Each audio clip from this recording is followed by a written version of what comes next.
Saya Igusti Rai Pranajaya, NPM 17321210602. Di sini saya akan membuka presentasi kali ini dengan Panjali Umat Om Swastiastu. Di sini saya dari kelompok 3. Saya akan membawakan soal chapter 4 nomor 1, yaitu tentang bagaimana perbedaan budaya mempengaruhi kebijakan produk. Sertakan contoh dalam menjelaskan.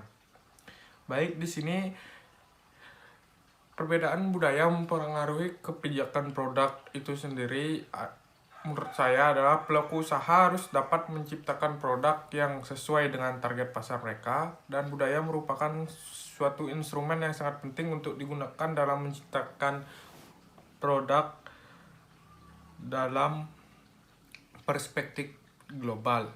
Karena setiap daerah pemasaran membutuhkan produk yang berbeda serta pendekatan yang berbeda dalam menciptakan produk tersebut. Produk tertentu khususnya makanan, minuman, dan pakaian memiliki hubungan dan ikatan budaya yang sangat kental dibandingkan produk lainnya seperti mobil dan sepeda motor. Produk atau jasa juga dapat dilarang atau dibatasi karena alasan budaya. Pada bulan Maret tahun 2004, pemerintah Arab Saudi melarang impor dan penjualan ponsel yang menggunakan kamera setelah adanya laporan tindakan pelanggaran atau memotret perempuan oleh pemilik ponsel tersebut. Sedangkan di Cina, Pepsi menciptakan produk dengan kemasan berwarna merah untuk menarik perhatian pembeli dengan alasan warna merah merupakan keberuntungan bagi masyarakat Cina. Baik, sekian presentasi dari saya dan dilanjutkan oleh teman saya. Perkenalkan, nama saya Nikade Megadewi, NPM 614. Saya akan melanjutkan presentasi teman saya. Yang pertama, saya menjelaskan pengaruh perbedaan kebudayaan dalam distribusi. Perencanaan distribusi produk internasional memerlukan jalur yang panjang. Perusahaan yang ingin menjual produk ke pasar internasional memerlukan jalur distribusi fisik dan pergerakan produk.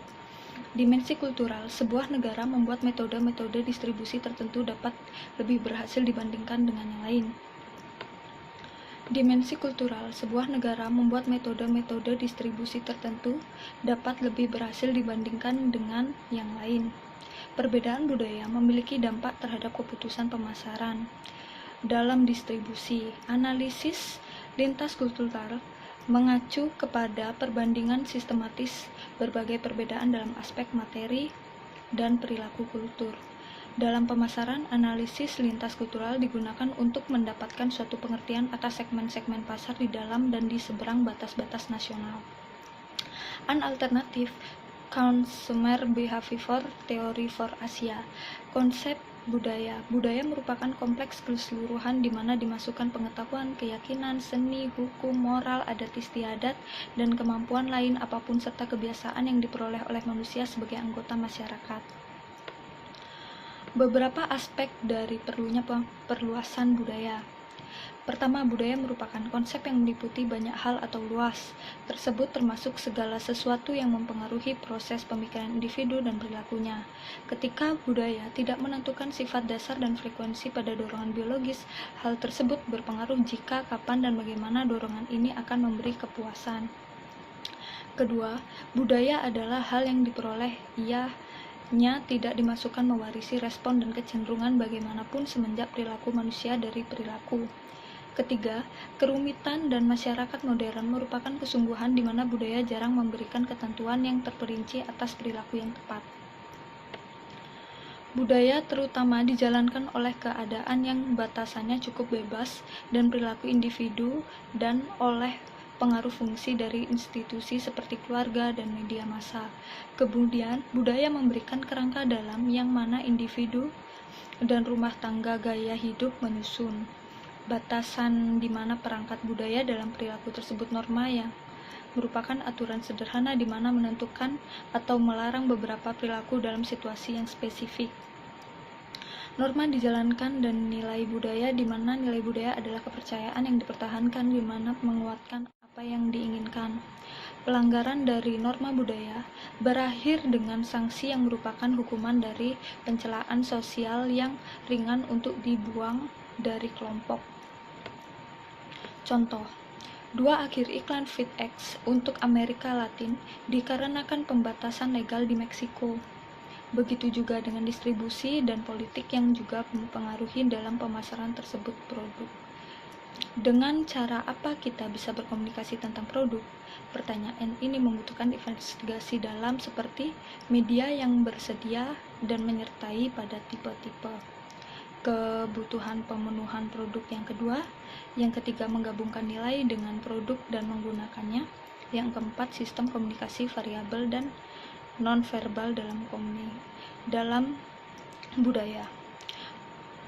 Dapat disimpulkan, menurut penelitian, menghubungkan website pada negara spesifik dalam kritik pada pemasaran online karena variasi budaya dalam dimensi website dapat mengendalikan pembelian dan ketetapan. Internet salah satunya di mana kita dapat berkomunikasi dengan tepat. Internet salah satunya di mana kita dapat berkomunikasi tepat, yaitu semua program pemasaran sebaiknya dievaluasi dalam keetisan sebagai dimensi keuangan. Aktivitas pemasaran internasional mengangkat banyak isu etis. Dimensi etis adalah fakta penting dalam pemasaran pada dunia untuk mengembangkan negara. Selanjutnya presentasi akan dilanjutkan oleh teman saya. Terima kasih. Baik, perkenalkan, nama saya Gusti Ayustia Pratiwi, NPM 077, akan melanjutkan presentasi dari teman saya. Apa pengaruh budaya terhadap harga pemasaran dan berikan contohnya. Perbedaan budaya memiliki dampak terhadap keputusan pemasaran yang mempengaruhi harga, karena ciri khas budaya setiap bangsa itu berbeda-beda sehingga mempunyai pengaruh yang sangat dalam atas pola gaya hidup dan tingkah laku orang, dan semua itu tercermin pada pasar. Maka dari itu harga atas produk yang bersedia dibayar konsumen tergantung pada nilai perkiraan dan aktual dari produk tersebut. Seperti contoh, sepatu Nike yang dibuat di Cina akan mahal harganya ketika dibawa ke Indonesia. Nilai barang yang diimpor dari negara-negara maju dianggap lebih tinggi di negara-negara berkembang. Baik, sekian presentasi dari saya. Terima kasih. Saya akan menjawab pertanyaan nomor 3, yaitu bagaimana perbedaan budaya mempengaruhi kebijakan promosi, sertakan contohnya. Nah, di sini saya akan mengambil contoh strategi pemasaran yang berkenaan dengan budaya suatu masyarakat. Dengan memahami budaya suatu masyarakat, pemasar merencanakan strategi pemasar. Yang pertama, menciptakan ragam produk. Bagaimana budaya dalam berbagai masyarakat sebagai pemasar seharusnya menjadi peluang yang sangat baik. Contohnya, budaya mudik lebaran, yaitu membutuhkan banyak sekali barang-barang yang diperlukan oleh para pemudik. Dari pakaian baru saja ada sarung, kue, dan lain sebagainya. Yang kedua ada segmentasi pemasar. Ritual budaya yang dijalankan oleh suatu masyarakat merupakan satu segmen pasar tersendiri. Misalnya saja ritual budaya ulang tahun, di mana pemasar dapat menciptakan produk-produk yang khusus yang biasa dipakai dalam acara ulang tahun tersebut. Yang ketiga ada promosi. Strategi promosi dapat difokuskan pada segmen sasaran saja agar efektif dan efisien. Namun demikian, pemahaman budaya juga bisa dijadikan dasar untuk memposisikan produk melalui iklan. Iklan dirancang sedemikian rupa sehingga isinya memposisikan produk untuk ritual budaya-budaya tertentu.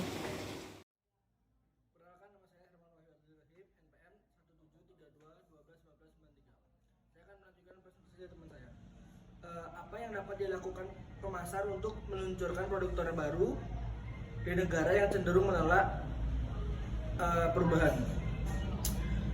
Dengan cara menembus pasar luar negeri terkesan sangat sulit, namun bukan berarti hal tersebut tidak dapat dilakukan. Berikut ini ada beberapa cara mencari pembeli atau buyer dari luar negeri yang harus dipahami. Yang pertama adalah menggali pengetahuan tentang pasar yang akan dituju atau market intelligence. Salah satu cara yang dapat dilakukan adalah dengan melakukan survei pasar untuk mendapatkan data mengenai kondisi pasar, produk sejenis di pasaran, harga kompetitor dan mutu barang dan lainnya. Yang kedua, memperhatikan kualitas produk dan memastikan bahwa produk telah memenuhi standarisasi internasional sebelum melakukan ekspor.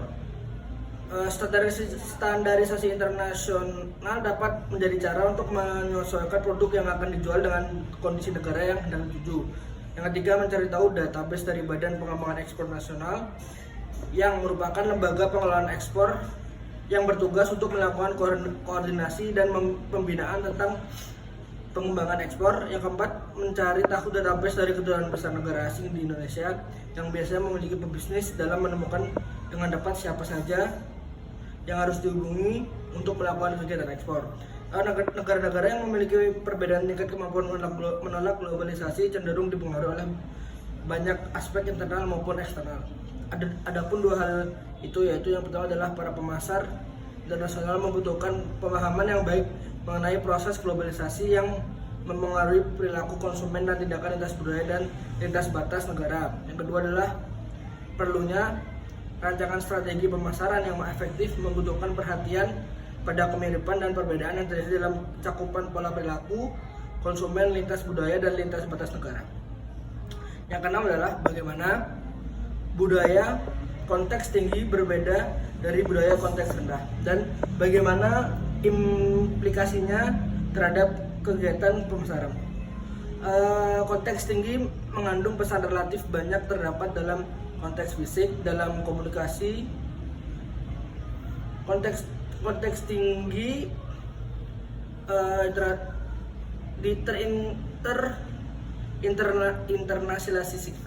terinternalisasikan pada orang yang bersangkutan dan pesan lebih ditekan aspek nonverbal, sedangkan budaya konvensi rendah memiliki sedikit konteks yang mengelilingi pesan. Dalam komunikasi rendah, makna pesan secara eksplisit dalam kode pesan-pesan verbal. Faktor budaya merupakan salah satu aspek yang memiliki pengaruh yang sangat besar. Oleh karena itu, dalam penyusunan program pemasaran yang tepat, para pemasar di tingkat nasional